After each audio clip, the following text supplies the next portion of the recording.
إلهكم إله واحد فالذين لا يؤمنون بالآخرة قلوبهم منكرة وهم مستكبرون۔ تمہاری عبادت کا مستحق واحد عبادت کا مستحق ہے، سو جو لوگ آخرت پر ایمان نہیں لاتے ان کے دل انکار کرنے والی ہیں اور وہ تکبر کرنے والی ہیں۔ تو آج سورۃ النحل کی آیت نمبر 22 سے بیان ہے، الہکم الہ واحد، تمہاری عبادت کا مستحق ایک واحد عبادت کا مستحق ہے۔ آگے فرمایا فالذین لا یؤمنون بالآخرۃ قلوبہم منکرۃ وہم مستکبرون، سو جو لوگ آخرت پر ایمان نہیں لاتے ان کے دل انکار کرنے والے ہیں اور وہ تکبر کرنے والے ہیں۔ لا جرم ان اللہ یعلم ما یسرون وما یعلنون، یقیناً اللہ ان چیزوں کو جانتا ہے جن کو وہ چھپاتے ہیں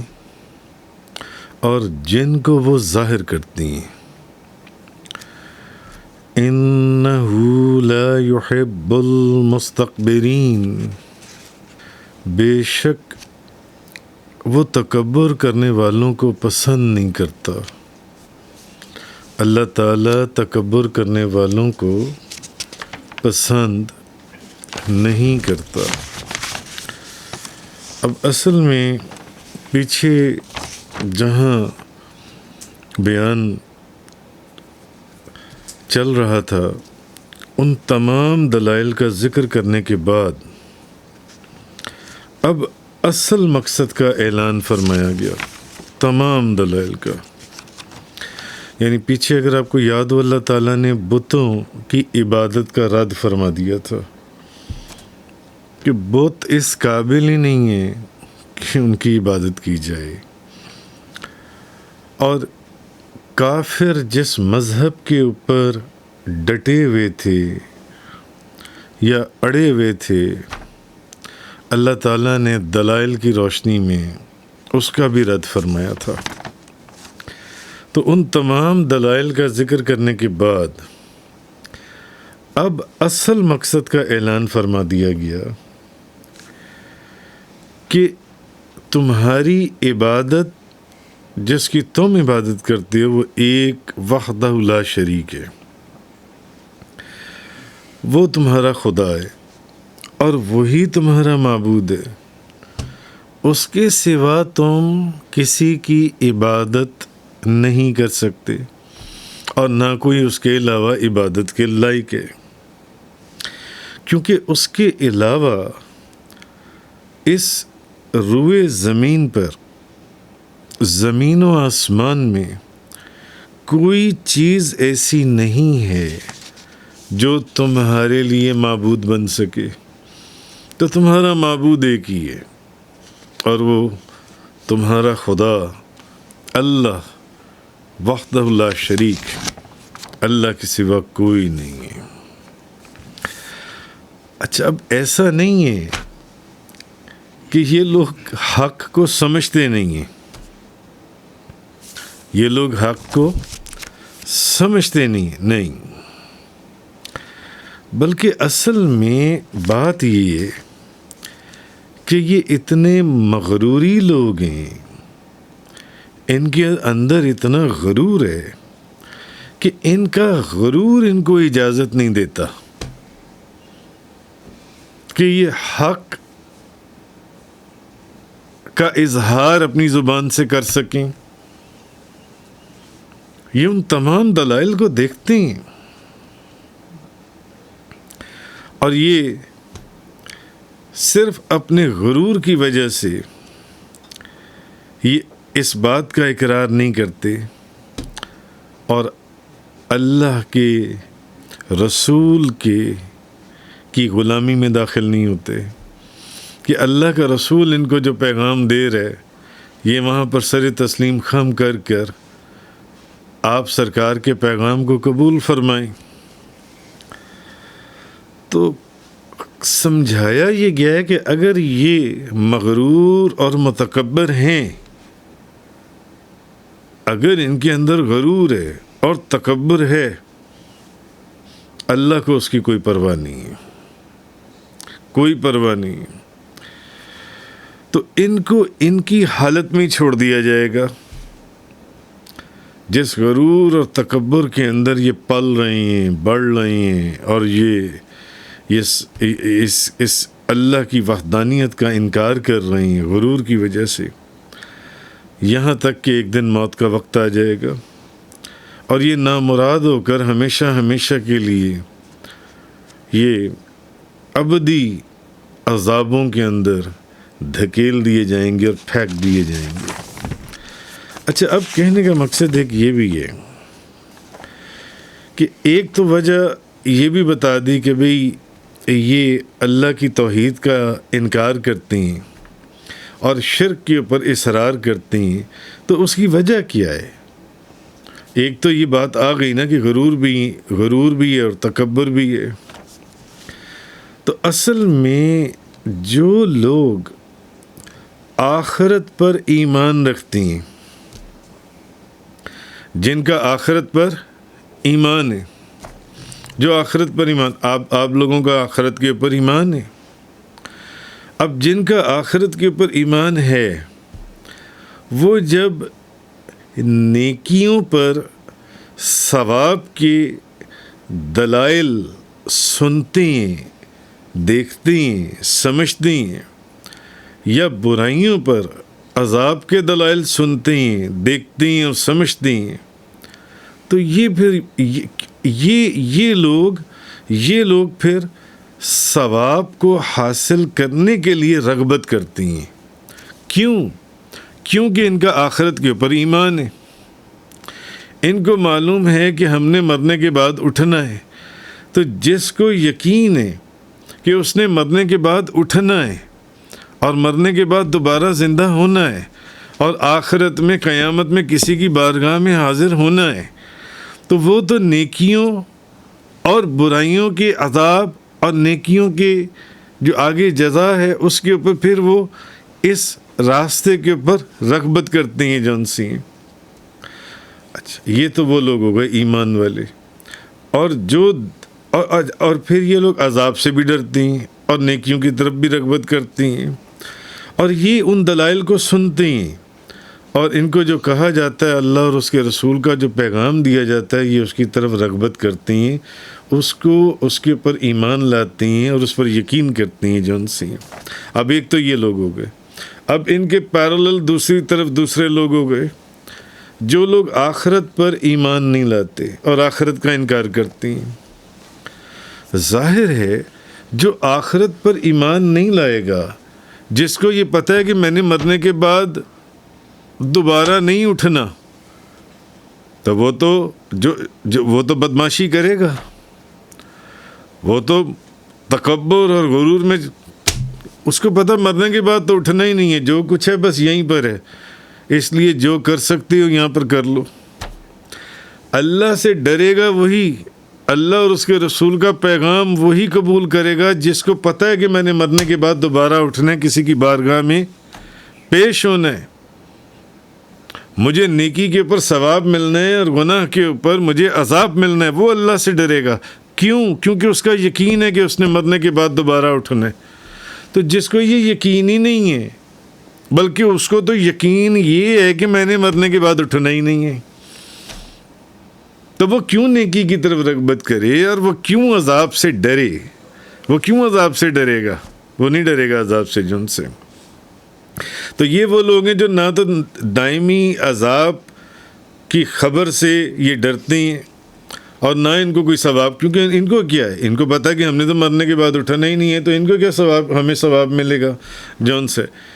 تو اس لیے وہ پھر ان دلائل اور ان نصیحتوں کا انکار کرتے ہیں اور اپنی بدماشی اور گناہ کے اوپر ڈٹے رہتے ہیں. کیوں؟ کیونکہ ان کو پتہ ہے کہ ہم نے نہیں اٹھنا مرنے کے بعد. ہاں، اللہ کے فرمان کے اوپر وہی سر جھکائے گا، اللہ اور اس کے رسول کے، جس کو پتہ ہے میں نے مرنے کے بعد دوبارہ اٹھنا ہے اور میں نے جواب دینا ہے جو ان سے. تو یہ وہ وجوہات ہیں جس کی وجہ سے کہ یہ لوگ جو نہیں قبول کرتے. تو اچھا، اب یہ دوسرے کے قول کو، جس کو پتہ ہے کہ میں نے مرنے کے بعد دوبارہ نہیں اٹھنا، آخرت پر اس کا ایمان نہیں ہے،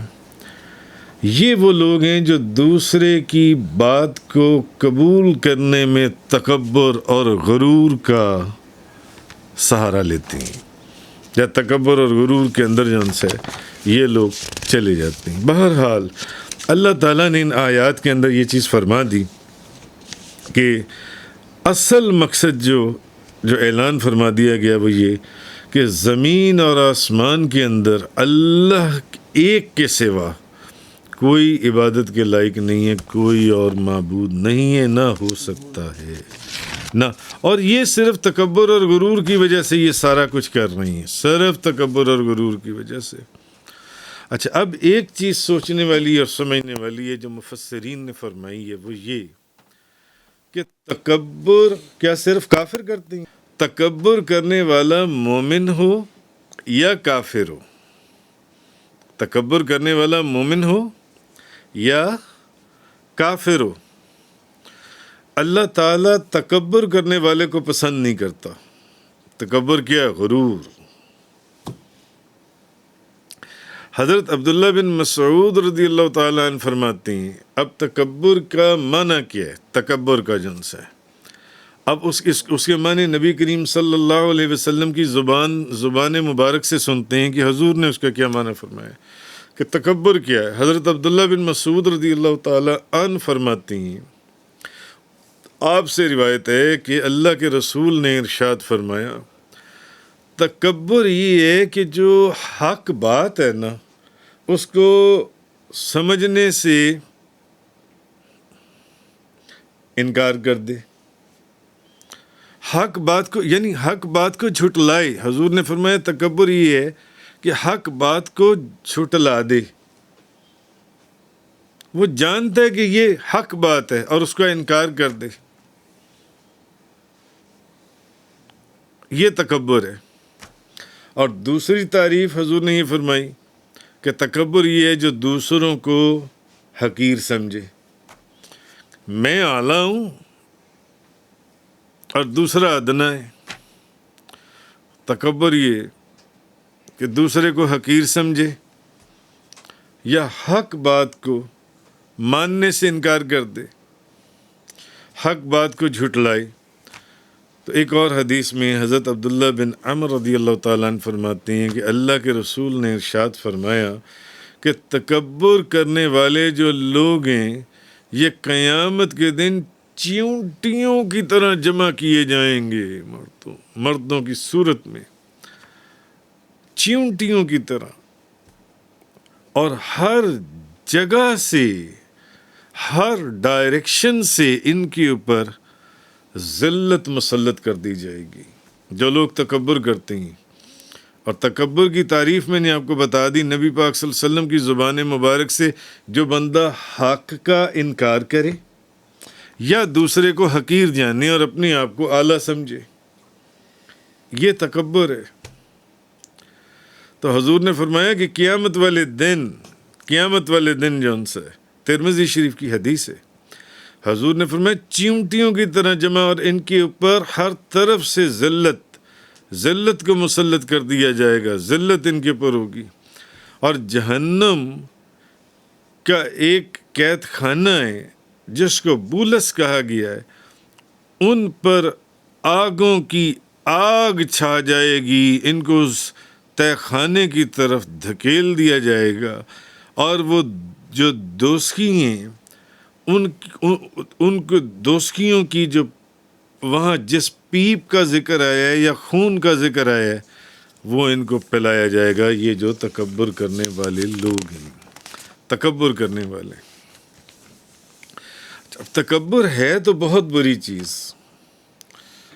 اور اتنی گندی چیز ہے تکبر کہ جس کے اوپر قیامت تک کے لیے لعنت مسلط کر دی گئی، اس نے بھی تو تکبر ہی کیا تھا نا۔ میں آدم کو سجدہ کیوں کروں؟ میں آدم، بھائی اس نے یہ نہیں دیکھا، اس کو مٹی سے بنایا گیا،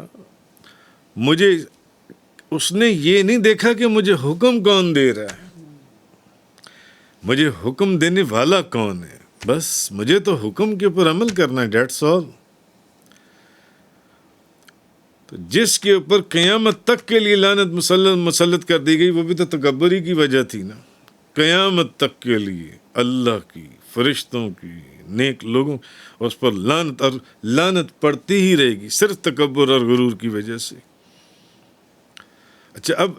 نبی کریم صلی اللہ علیہ وسلم نے جہاں تکبر کی برائی بیان کی، اس کے نقصانات بیان کیے، اور تکبر کی تعریف بھی بیان کی کہ تکبر تو یہ ہے کہ ایک تو حق بات کا انکار کر دے، اور دوسرا حق بات کا انکار کر دے، اور دوسرا دوسرے کو حقیر جانے۔ دوسرے کو حقیر جاننے کا نام تکبر، اپنے آپ کو اعلیٰ جانے، اپنے آپ کو اعلیٰ جانے، اور دوسرے کو حقیر، اس بات پر خوش، میں تو چودھری ہوں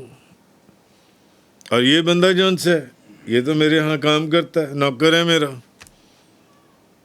میں تو فلانا ہوں، میں تو بزنس مین ہوں، یہ بندہ تو میرے ہاں چپڑاسی ہے، اس کی کیا اوقات ہے؟ استغفر اللہ من ذالک۔ کہنے کا مقصد یہ ہے کہ دوسرے کو حقیر جاننا، دوسرے کو حقیر جاننا نہیں، نہیں نہیں، میں تو اس گاڑی کا مالک ہوں اور یہ اس گاڑی کا ڈرائیور ہے۔ ایسی نظر سے اگلے کو دیکھنا، کہ اگلے کو ادنا سمجھنا اور اپنے آپ کو اعلیٰ سمجھنا، یہ تکبر ہے، یہ تکبر۔ تو نبی کریم صلی اللہ علیہ وسلم نے جہاں اس کی تعریف فرمائی، اس کی برائی بیان فرمائی، تو وہاں نبی کریم صلی اللہ علیہ وسلم نے تکبر سے بچنے کا علاج بھی بیان فرمایا۔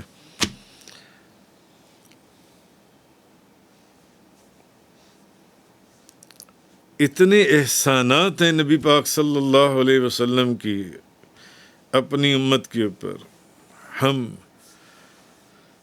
کہ نبی پاک صلی اللہ علیہ وسلم نے تکبر سے بچنے کا علاج بھی بیان فرمایا ہے۔ مثلا ایک حدیث میں کہ حضرت ابو امامہ رضی اللہ تعالیٰ عنہ روایت کرتے ہیں کہ نبی پاک صلی اللہ علیہ وسلم نے فرمایا،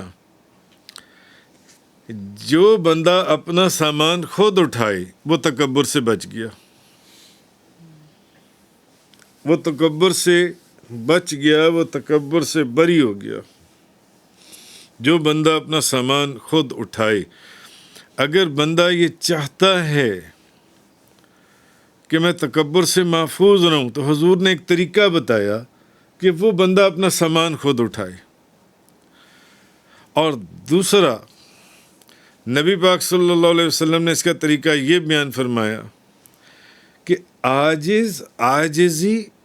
اختیار کرنا اور غریبوں اور مسکینوں کے ساتھ بیٹھ کر کھانا کھانا، غریبوں اور مسکینوں کے ساتھ بیٹھ کر کھانا کھانا۔ آپ کو اللہ نے گاڑی دی ہے، آپ گاڑی کے مالک ہیں، کیا کبھی آپ نے اپنی ٹیبل کے اوپر اپنے ڈرائیور کو بھی ساتھ بٹھا کر کھانا کھلایا؟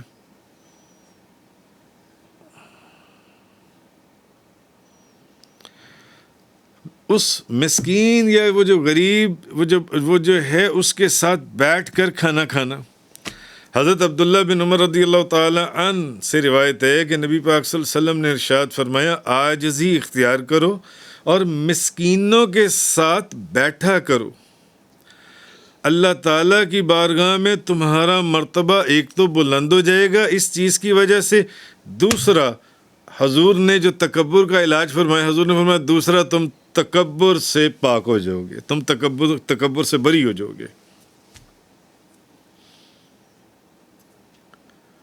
تکبر یہی ہے نا کہ اپنے آپ کو اعلیٰ سمجھنا اور دوسرے کو ادنا سمجھنا۔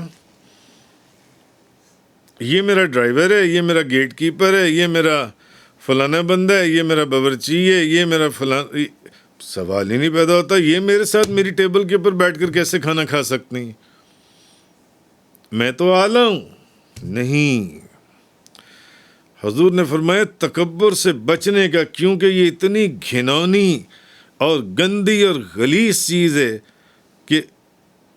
اس کے پہلا بندہ جو پہلا کرنے والا تھا مخلوق میں سے، اس کے اوپر ہمیشہ ہمیشہ کے لیے لعنت مسلط کی گئی۔ حضور نے اس کا طریقہ یہ بتایا، ایک تو یہ کہ اگلے کو ادنا نہ سمجھو، اور دوسرا یہ کہ اس کے ساتھ بیٹھ کر کھانا کھاؤ،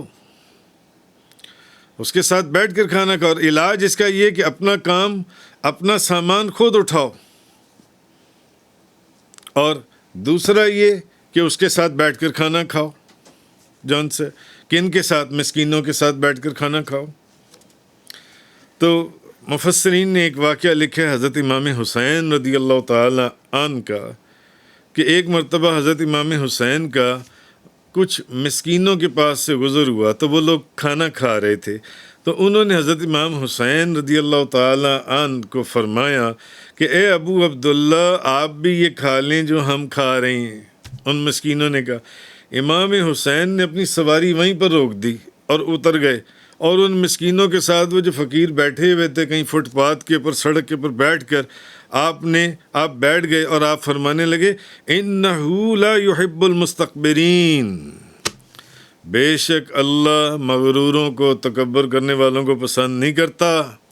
پھر آپ نے ان کے ساتھ بیٹھ کر کھانا شروع کیا اور کھانا کھایا، اور جب کھانے سے فارغ ہوئے تو آپ ان مسکینوں کو فرمانے لگے کہ دیکھو میں نے تمہاری دعوت قبول کی ہے، اب تم میری دعوت قبول کرو اور میرے ساتھ چلو اور میرے ساتھ بیٹھ کر کھانا کھاؤ۔ تو تمام مسکین حضرت امام حسین کے ساتھ ان کے در دولت پر گئے، اور امام حسین رضی اللہ تعالیٰ عنہ نے انہیں کھانا کھلایا، پانی پلایا، اور پھر انہیں کچھ عطا فرمایا، اور پھر اس کے بعد وہ سب چلے گئے۔ تو ان دو آیات کے اندر اللہ پاک نے یہ جو فرمایا کہ الہکم الہ واحد، تمہاری عبادت کا مستحق واحد عبادت کا مستحق ہے۔ فالذین لا یؤمنون بالآخرۃ قلوبہم منکرۃ وہم مستکبرون، سو جو لوگ آخرت پر ایمان نہیں لاتے ان کے دل انکار کرنے والے ہیں اور وہ تکبر کرنے والے ہیں۔ تکبر کرنے کی بھی وجہ اللہ نے خود بیان فرما دی، اس لیے کہ ان کا ایمان ہی آخرت کے اوپر نہیں ہے، آخرت کا انکار کرتے ہیں۔ لا جرم ان اللہ یعلم ما یسرون وما یعلنون، یقیناً اللہ ان چیزوں کو جانتا ہے جن کو وہ چھپاتے ہیں اور جن کو وہ ظاہر کرتے ہیں۔ انہ لا یحب المستکبرین، بے شک وہ تکبر کرنے والوں کو پسند نہیں کرتا۔ تفسیر قرآن کا یہ لیکچر انگلش میں سننے کے لیے براہ کرم ڈسکرپشن میں موجود لنک پر کلک کریں۔